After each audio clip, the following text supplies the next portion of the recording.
Hai, Assalamualaikum warahmatullahi wabarakatuh. Berjumpa kembali dengan Easy with Grammar. Pada kesempatan ini kita akan bahas tentang simple future tense. Namun, jangan lupa sebelumnya like and subscribe. Baik, kita lanjut. Jika kita ingin membahas tentang tenses, apapun itu tensesnya, terutama simple future tense, maka pertanyaannya adalah when should I use simple future tense? Jadi, kapan simple future tense ini digunakan? Baik, generally it is used to describe or explain the activity in the future. And when the speaker is talking about this, the activity has not yet happened. Jadi, pada umumnya, simple future tense ini kita gunakan untuk mengungkapkan, mendeskripsikan, atau menjelaskan suatu aktivitas yang akan terjadi di masa depan. Catatannya di sini adalah kejadian ini jika si pembicara membicarakannya, aktivitas tersebut atau kejadian tersebut belum terjadi pada saat si pembicara berbicara. Okay, when the speaker is talking about this, the activity has not yet happened. Jadi, secara umum inilah kegunaan dari simple future tense adalah menceritakan suatu kejadian yang akan terjadi di masa depan.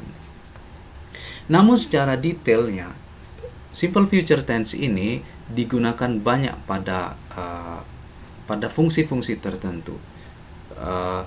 Baik, kita bahas lebih lanjut secara detail adalah yang pertama, to predict the future. Jadi maksudnya di sini adalah simple future tense ini kita gunakan untuk membicarakan suatu kejadian yang kita duga atau kita prediksi akan terjadi di masa depan. Tetapi ini bukan suatu bentuk ramalan. Contohnya adalah examples. We hope the pandemic COVID-19 will disappear and we can live normally again. Pada kalimat ini si speaker berharap, we hope the pandemic COVID-19 ini akan hilang dan we can live normally again. Di sini dia mengungkapkan suatu dugaan atau suatu prediksi di masa depan di mana COVID-19 nantinya tidak akan ada lagi dan kita akan hidup secara normal seperti dulu lagi. Kemudian, contoh berikutnya, the next. B. He is clever boy. I am sure he will win the quiz. Jadi si pembicara ini mengetahui bahwa anak laki-laki yang akan dia bicarakan ini is clever, pintar. Jadi dia berani dan dia bisa memprediksi, menduga di masa depan. I am sure, dengan mengatakan demikian, he will win the quiz. Dia akan memenangkan quiz karena si anak laki-laki ini clever, pintar. Kemudian kegunaan yang kedua adalah to describe the future action or plan or be going to.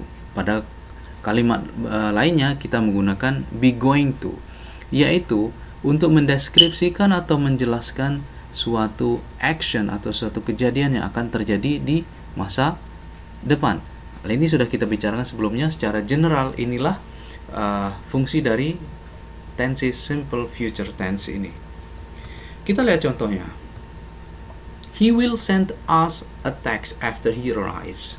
Jadi di sini dia akan mengirimkan kabar melalui SMS atau melalui WA after he arrives, setelah ia sampai atau setelah ia tiba di tempat tujuannya. Di sini mengungkapkan, mendeskripsikan, menjelaskan, mengungkapkan tentang future action yang akan dilakukan oleh he ini. He will send us a text after he arrives. Kemudian contoh ini bisa menggunakan kata be going to, seperti he is going to send us a text after he arrives.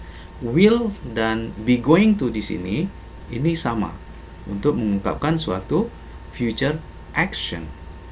Oke, atau suatu rencana. Kemudian selanjutnya Our headmaster will announce the new regulation. Kepala sekolah kita akan mengumumkan new regulation, regulasi yang baru. In the future, future action. Ini di future action adalah kejadian yang akan dilakukan oleh our headmaster. Dan kalimat ini juga bisa digantikan dengan to be going to, seperti our headmaster is going to announce the new regulation. Kita lihat di sini. To be going to, is going to. Oke?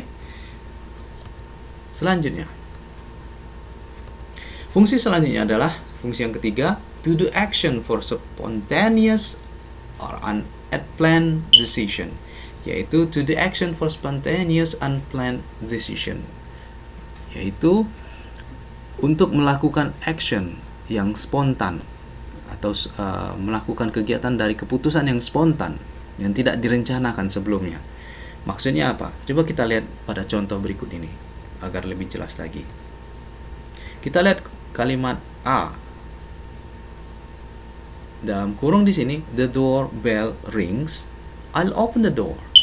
Jadi kondisi ini bisa kita bayangkan bahwa kita bisa mengandaikan konteksnya adalah si pembicara ini sedang berkumpul dengan teman-temannya atau dengan keluarganya di suatu rumah.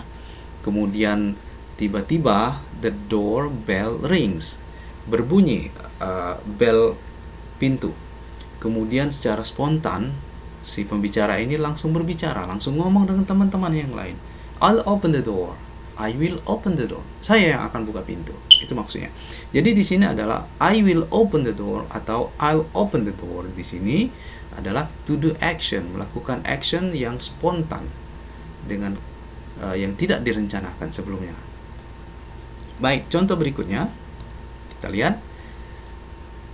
Dalam suatu kondisi di sini kita bisa bayangkan bahwa the water boils. Jadi sama seperti yang tadi, namun di sini kita ganti dengan water boils. Tiba-tiba suara air yang mereka didihkan ini terdengar. Kemudian salah seorang berbicara dan langsung ngomong, I'll turn off the stove. Saya yang akan nanti matikan kompor.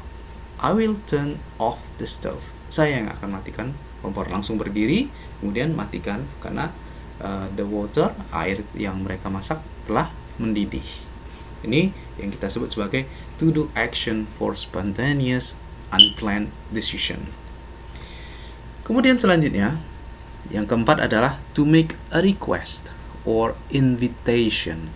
Jadi simple future tense digunakan untuk membuat kalimat request, permintaan, or invitation, undangan, ajakan. Kita lihat contohnya. Will you come to see me tomorrow? Will you come to see me tomorrow? Ini merupakan suatu bentuk, bisa bentuk invitation atau suatu bentuk request. Artinya adalah, maukah kamu come to see me, datang untuk menemui saya tomorrow, besok. Ini merupakan suatu request atau suatu invitation yang menginginkan si pembicara menginginkan orang yang diajak bicaranya come to see, untuk melihatnya, come to see me tomorrow. Ini yang disebutkan oleh si pembicara, make a request kepada orang yang dia ajak bicara. Contoh selanjutnya adalah will you call me when you arrive in London. Jadi ini suatu harapan, suatu request yang diinginkan oleh si pembicara yang diajak bicara ini akan call, menelpon atau memberikan informasi bahwa dia telah orang yang diajak yang berbicara ini telah sampai di London, memberikan kabar. Ini yang disebut dengan to make a request or invitation. Baik. Selanjutnya nomor 5, to make promises and offers, yaitu untuk mengungkapkan kalimat, mengungkapkan promise, janji, atau offers, yaitu tawaran. Maksudnya apa? Kita lihat dengan kalimat berikut ini. Don't worry, I will call you when I get the information. Jadi si pembicara ini berbicara dengan orang yang diajaknya bicara. Don't worry, jangan khawatir. I will call you. Saya akan nelpon kamu when I get the information. jika saya atau saat saya mendapatkan informasi. Ini merupakan suatu promise, suatu janji. Don't worry, I will call you when I get the information. Mungkin si orang yang diajak berbicara ini sedang berharap-harap mendapatkan informasi, dan si orang yang berbicara ini memberikan janji, jika saya mendapatkan informasi, saya akan langsung menelpon kamu atau memberitahu kamu. Don't worry, I will call you when I get the information. Baik, contoh berikutnya adalah you don't have to hire a guide. Derek will show you around the city. Jadi si pembicara ini menawarkan suatu bantuan. Mungkin konteksnya di sini adalah orang yang diajak berbicara itu datang ke kota atau ke tempat orang yang berbicara ini. Kemudian karena dia ingin jalan-jalan dan dia tidak tahu situasi di tempat tersebut, kemudian dia mungkin mau meng-hire a guide, seorang pemandu. Tapi si pembicara kemudian berbicara kepada orang yang diajak bicara ini dengan mengatakan, you don't have to hire a guide. Kamu tidak perlu meng-hire a guide because Derek will show you around the city. Karena Derek yang akan mengantarkanmu melihat berkeliling kota. Baik, selanjutnya adalah nomor 6. Fungsi yang ke-6 adalah to express the consequences of a conditional phrase. Maksudnya apa? Yaitu mengungkapkan suatu konsekuensi akibat of a conditional phrase dari suatu frasa atau kalimat conditional atau kalimat pengandaian. Kita lihat contohnya. If you win the game. Baik, if you win the game. Ini adalah conditional phrase. If you win the game, if we win the game, we will get the prize. Jika kita menang game ini, we will get the prize. Konsekuensinya adalah kita akan mendapatkan prize, hadiah. Oke? Contoh berikutnya. You will surely pass the exam if you study hard. Di sini conditional phrase-nya adalah if you study hard. Jika kamu study hard, belajar keras, belajar giat, maka konsekuensinya adalah you will surely pass the exam. Kamu akan, tentunya akan lulus ujian. Di sini adalah mengekspresikan akibat dari conditional phrase ini. Kemudian yang ketujuh, fungsinya adalah to express the order or instruction, yaitu mengungkapkan suatu perintah atau instruksi. Contohnya seperti ini. You will surely comply with our company's regulation. Kamu tentunya akan comply, patuh with our company's regulation. Patuh dengan regulasi dari perusahaan kita. Will di sini artinya memang kamu tentunya akan comply dengan our company's regulation. Tapi di sini maknanya adalah si pembicara mengekspresikan perintah atau instruksi kepada si pembicara, you obey atau you comply with our company's regulation. Kamu harus patuh atau tunduk kepada regulasi perusahaan kita. Sini. Kemudian selanjutnya adalah you will obviously take care of your brother. Mungkin seorang ibu akan ngomong sama anaknya, you take care of your brother.